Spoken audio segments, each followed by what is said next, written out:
자, 여러분 안녕하세요. 오늘은 고1 국어 지학사 4-2 국어의 역사성 지문을 보도록 하겠습니다.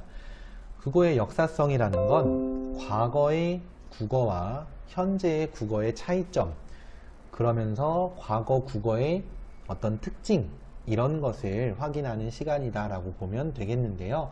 단순히 단어의 의미도 물론 나와요. 의미 변화에 대한 거 나오지만 문법적인 특징을 묻는 문제도 다수 나오기 때문에 그와 관련하여도 잘 기억을, 이해를 해주세요. 그 다음에 훈민정음 어제 서문에서 알 수 있는 창제 정신을 묻는 문제.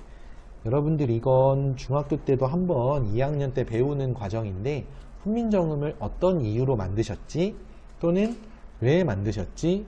이런 것을 물어본다는 거죠. 네, 잘 기억했다가 학습에 활용을 하시면 되겠습니다. 자, 아래로 내려가 볼까요? 언어는 변한다 라고 하면서 온, 즈문 이라는 말이 백, 천 이라고 바뀐 것이 나오죠. 과거의 한글로, 한글이 아니죠, 우리말로 숫자를 나타내는 말은 하나, 둘, 셋에서 99 다음에 100이 아니라 온이었어요. 그래서 이거 다음에 이거가 될 때, 오늘날에는 99, 99을 다 쓰지만 얘부터는 한자말밖에 없죠. 100이라고만 하거든. 하지만 옛날에는 온, 즈문 이라는 말들이 있었다는 겁니다. 지금은 사라졌어요. 이렇게 어휘가 소멸되는 경우가 있다. 자, 아래로 내려가서 언어는 구성원들 사이의 약속이다. 약속을 지키지 않거나 마음대로 하면 의사소통에 장애가 생겨서 마음대로 바꿀 수 없으므로 이러한 언어의 특성을 사회성이라고 한다. 네, 언어는 그 같은 언어를 공유하는 사람들이 다 같이 이렇게 쓰자라고 정해놓은 사회성을 가지고 있어요. 그런데 그것이 항상 유지되지는 않습니다. 아래를 보시면 시간이 지남에 따라 그러한 약속이 변화될 수도 있는데 이를 언어의 역사성이라고 한다. 예전에는 쓰였으나 이제는 쓰이지 않는 그런 말들이 있다는 거죠. 사실은 뭐 유행어 같은 것도 언어의 역사성이랑 관련이 없지는 않지만 이 말투가 참 역사성을 잘 보여줘요. 뭐냐? 사극을 보면은 뭐 성은이 망극 하옵니다 같은 표현 쓰죠. 근데 여러분들 오늘날에 이런 하옵니다 같은 표현 써요? 안 씁니다. 오늘날에는 존댓말을 쓸 때 합니다 정도만 쓰죠. 이런 것도 말하자면 약속이 자연스럽게 바뀐 거야.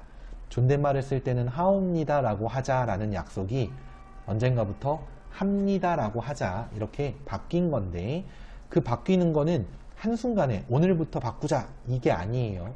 자연스럽게 어떤 게 더 많이 쓰이냐에 따라서 시간이 지나면 바뀌게 되어 있는 겁니다.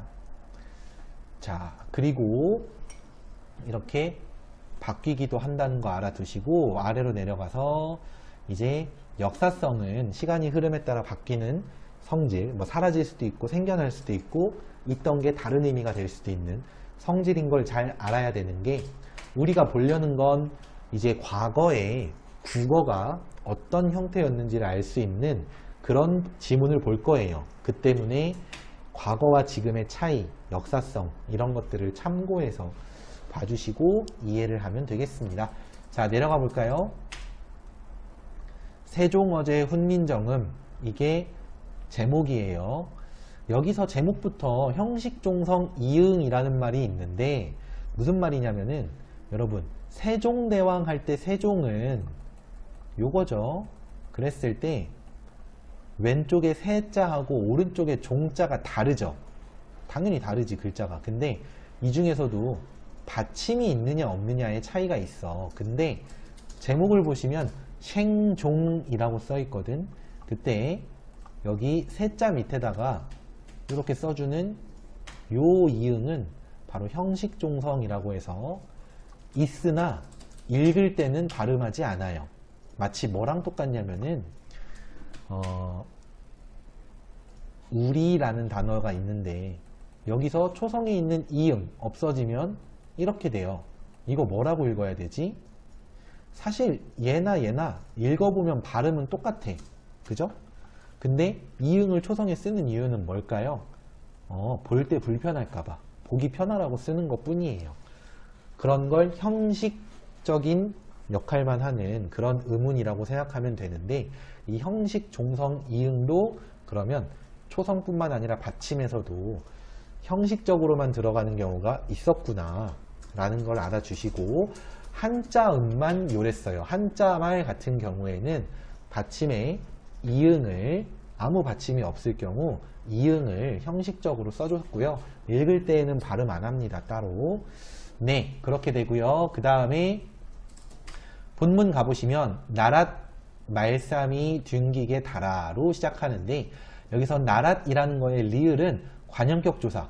여러분 관형격 조사 아시나요? 바로 의자예요. 뭐뭐 의자. 그럼 나라의로 해석이 되겠다. 그죠? 그리고 말싸미 같은 경우는 말씀이라는 말에 주격조사 이자가 붙었는데, 이때 말씀이라고 오늘날처럼 쓰지 않아요. 말씀이라고 이어서 써줘요. 받침을 뒷글자 초성으로 그냥 올려서 써주는 거지. 이런 걸 뭐라고 부르냐? 연음이라고 부릅니다. 연은 연결하다 할 때 연자인데, 이어지는 소리 그대로 적어준다. 이렇게 생각하셔도 될 것 같습니다. 그 다음에 아래로 내려가서 중국을 듀익이라고 썼는데, 조선시대 사람들은 듀익이라는 말을 썼을까? 아닙니다. 여기 동국정운식 한자음 표기 1이라고 되어 있는데, 바로 한자의 원음에 가깝게 표기한 것, 중국어에 가깝게 표기한 거예요. 그러니까 한국 사람들은, 조선 사람들은 듀익이라고 안 했어요. 중국이라고 했어. 그냥 중국.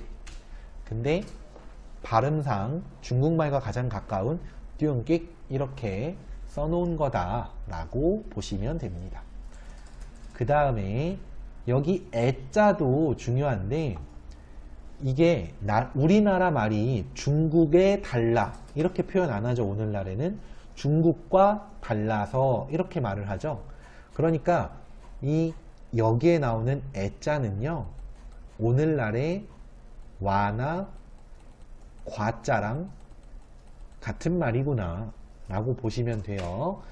그 다음에 문장 같은 것도 역시 문자인데 받침 이응을 그냥 쓴 거, 서르 사마띠 아니할세 라고 하면 서르는 서로, 그 다음에 사마띠는 통하지 라는 뜻인데 사라진 말이에요. 이런 사라진 말은 사실 혼자 공부할 때 거의 아예 이해할 수 없기 때문에 반드시 교과서나 참고서에 있는 현대어 풀이도 보시고, 우리 나무아카데미 유튜브 수업도 들으셔서 아, 이런 건 없어진 말이고 그냥 통하지 라는 말로 보면 되는구나, 이렇게 이해를 해주세요.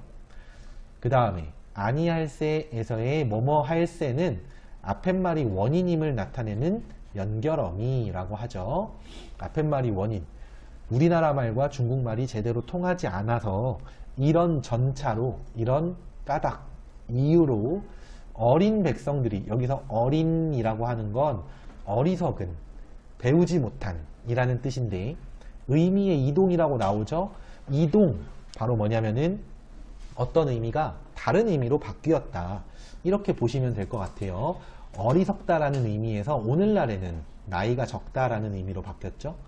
여러분들이 선생님보다 어리잖아요. 그렇지만 여러분들이 선생님보다 지혜로울 수 있다는 거지. 어리석지는 않다는 거지.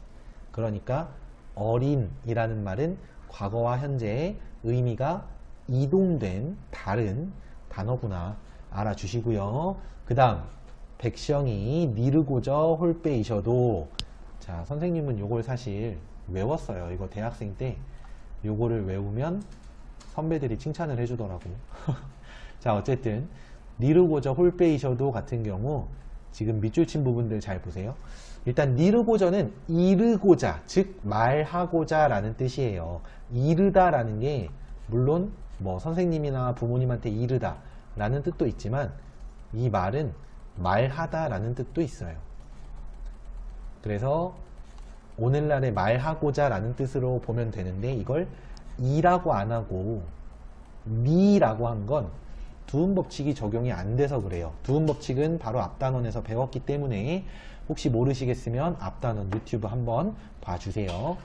자, 그래서 니르고자 홀빼는 하는 바가 있어도, 여기서 요거 좀 중요한데, 바가 말하고자 하는 바가 있다 할 때 이 바가는 오늘날 편하게 쓰이는 말인데, 이걸 바는 똑같이 쓰는데 중세국어 시대에 주격조사가 없었습니다, 여러분. 아니, 정확히는 주격조사가 2밖에 없었어요. 근데 바 같은 경우에는 뒤에 이를 붙이면 이상해지죠. 바이 이렇게 되는데, 물론 뭐 이상할 건 없어요. 읽으면 읽는데.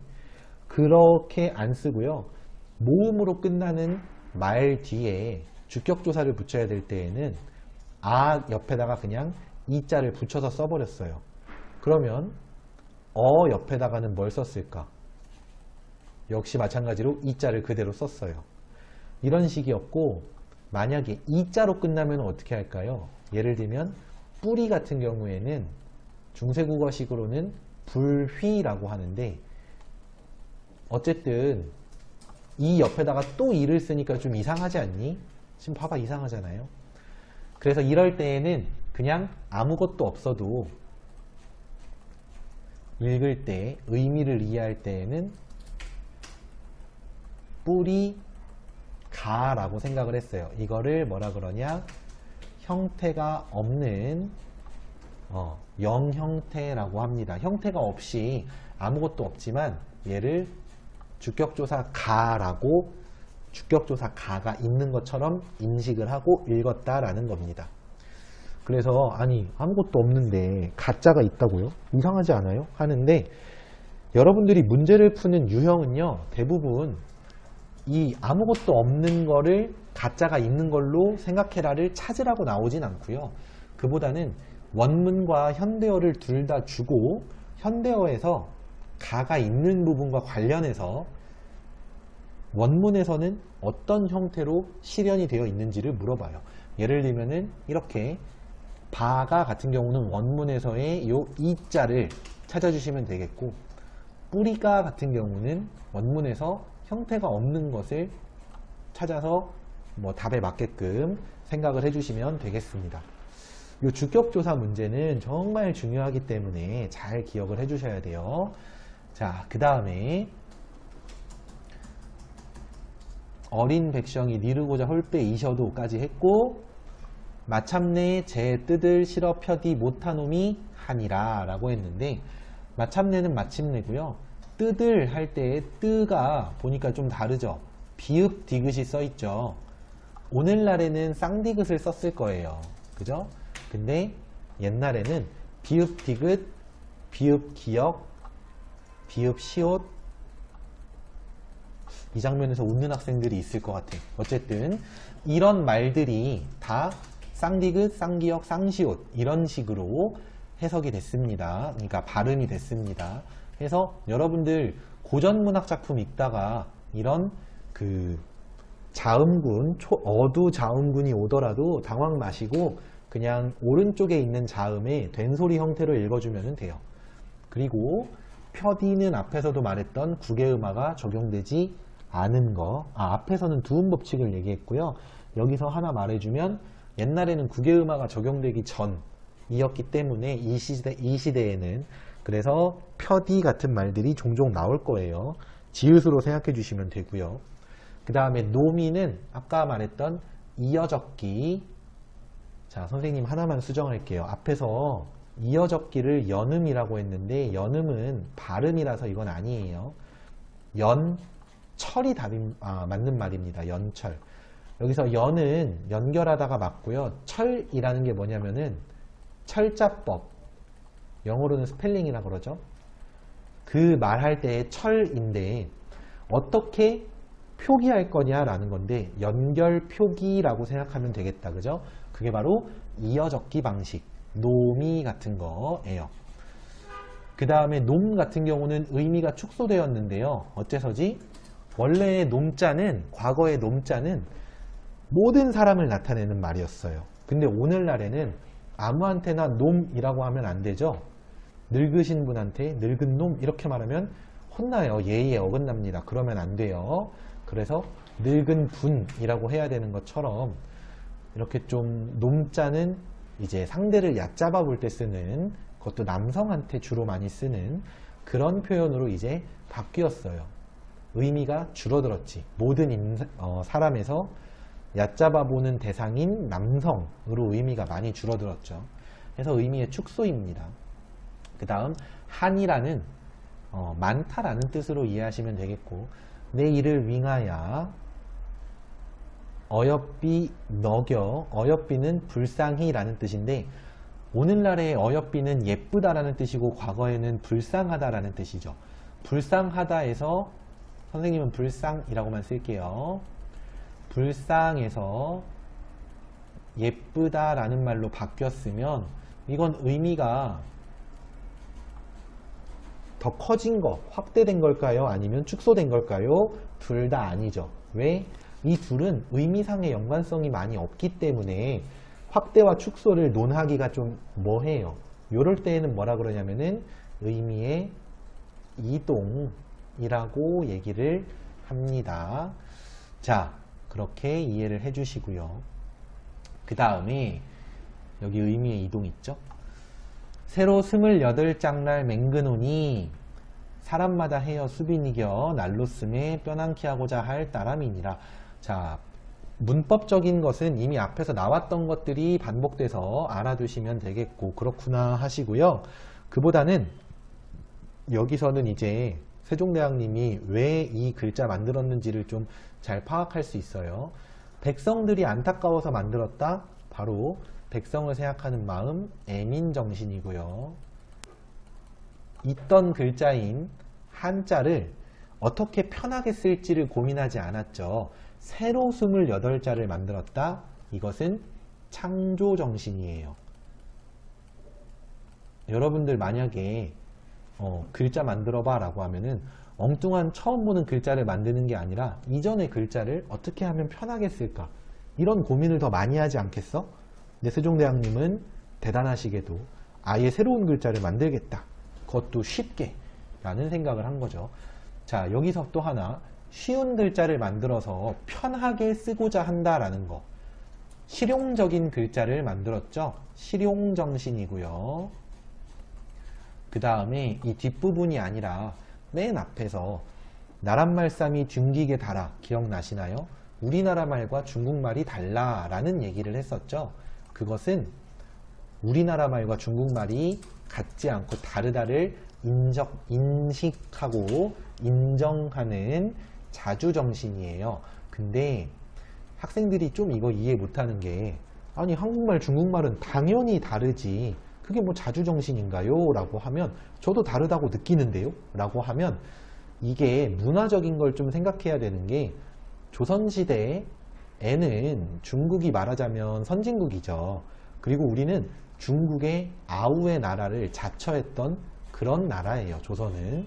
그랬기 때문에 우리나라 말과 중국말이 다르다라는 걸 다들 알았겠죠. 느꼈겠죠. 그러나 그것을 대놓고 이렇게 말하면 약간 우린 중국과 다름으로 말하자면 우리도 오랑캐다 라는 식으로 이렇게 비춰질 수 있기 때문에 그런 말을 잘 안 했어요. 그러나 세종대왕님은 오랑캐고 뭐고 우리말이랑 중국말은 다르고 그것 때문에 백성들은 글자가 없어서 고생을 하고 있으니 나는 우리말에 맞는 우리만의 글자를 만들겠어 라는 자주적이고 창조적인, 그리고 쉬운 글자를 만들겠어 라는 실용적인 생각을 하신 거다, 이렇게 보시면 되겠습니다.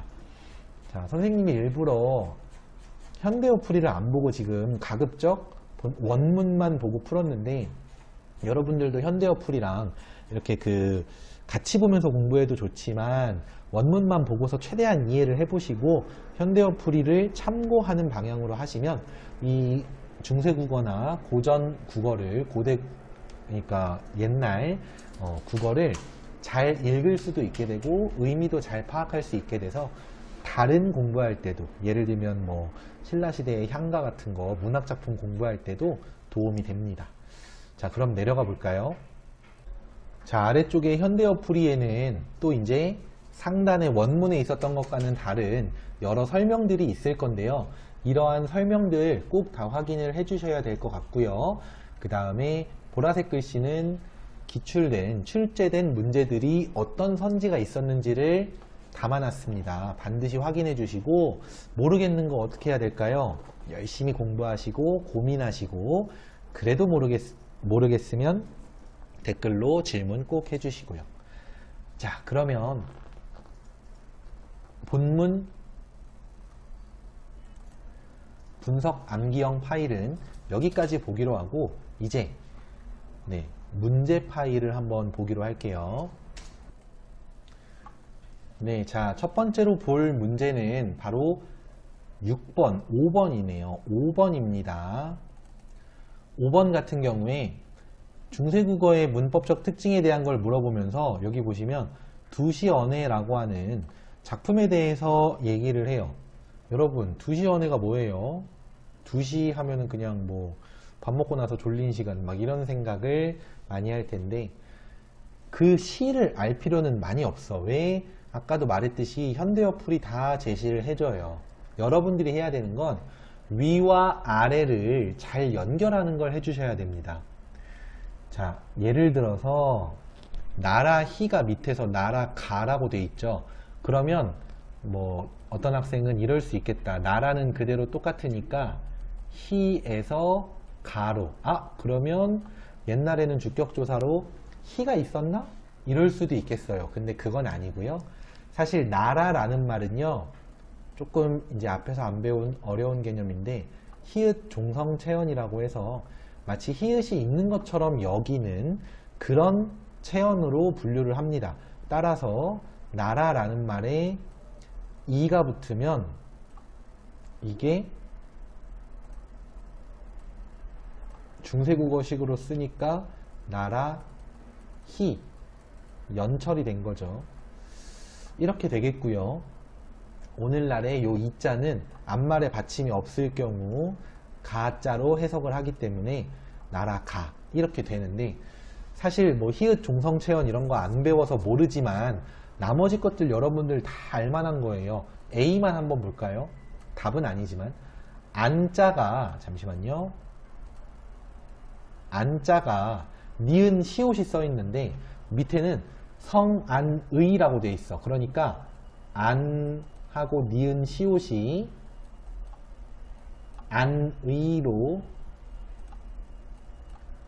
해석이 된 거죠. 그러면 여러분들은 뭘 보면 돼요? 아, 시옷이 의자로 이렇게 해석이 됐구나. 왜냐면 안자는 똑같으니까.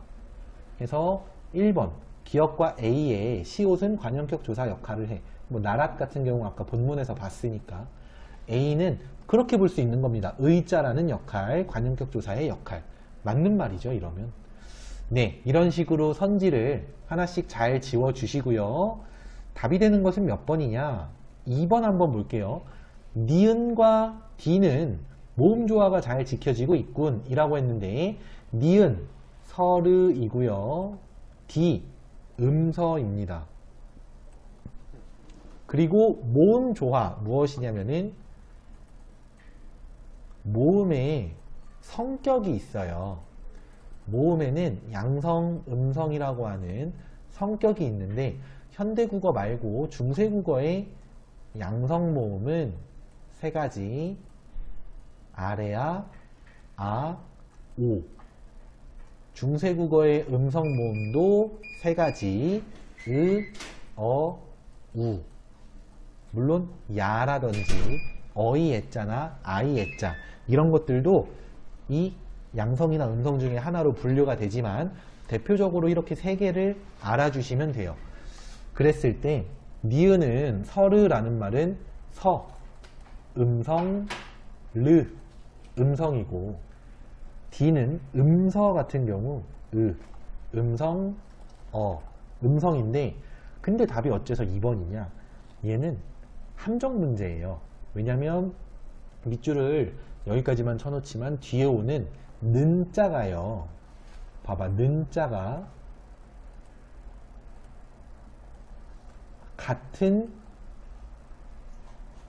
어절 안에 포함이 되어 있죠. 자, 편지는, 음서는 이라는 게 편지는이에요.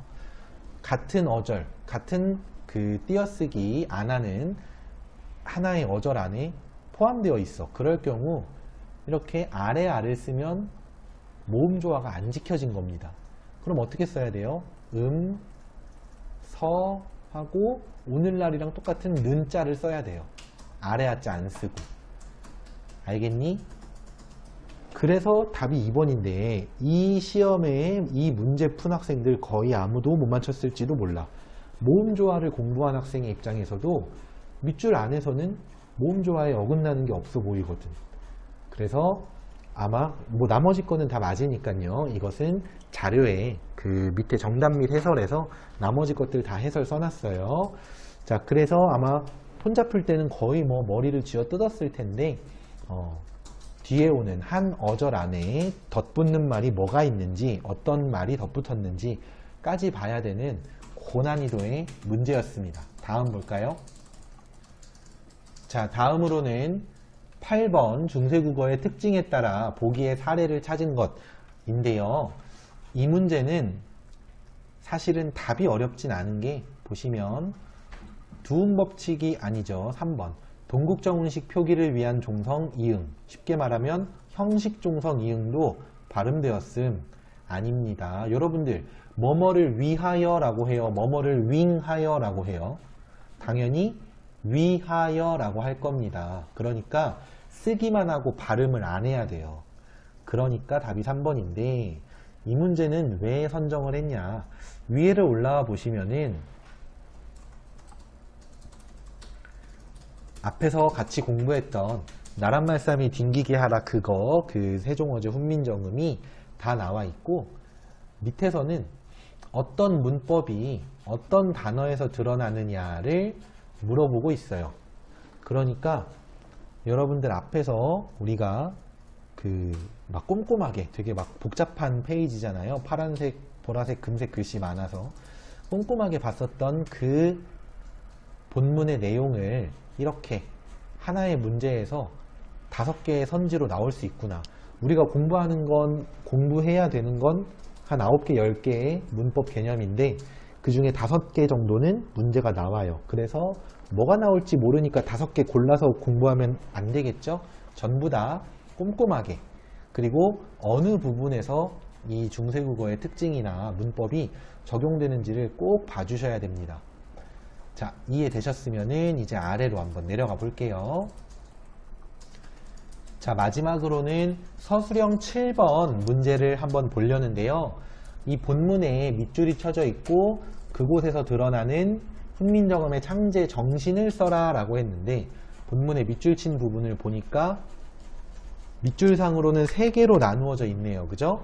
자, 그래서 이게 우리가 공부했던 건 4개 같은데 어째서 3개인가요? 하면은 여러분들 교과서 확인해 보셔도 학교에서는 3가지만 가르쳐 줍니다.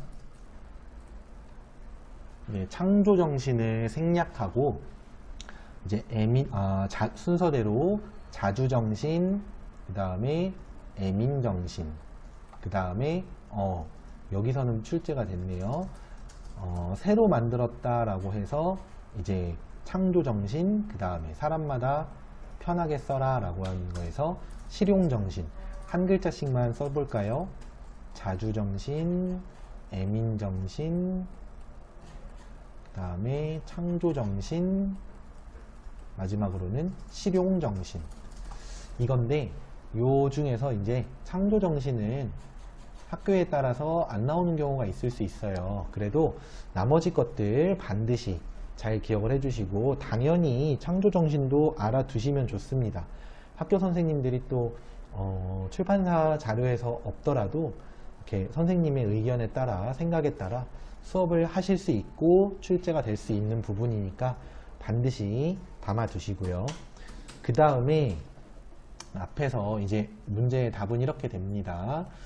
앞에서 이런 그 주격조사에 대한 얘기를 했었는데 이 이자와 모음 이와 형태가 없는 주격조사가 있다고 했죠. 그 중에서 요 이자는요, 오늘날의 이랑 똑같고, 모음 이나 그 형태가 없는 주격조사 같은 경우는 오늘날의 가로 해석이 돼요. 그래서 팁으로 알려주고 싶은 건, 현대어 풀이에서 주격조사 가가 나오면, 뭐 예를 들면 비가 온다 할 때 비가 같은 거, 이런 게 나오면은 원문에서 모음 이 또는 형태가 없는 하지만 가짜로 해석이 된 그 부분을 잘 확인해 두시면 문제 풀 때 훨씬 수월해요. 조금 전에 예로 들었던 비가 온다는 비라는 말이 모음 이로 끝나잖아요.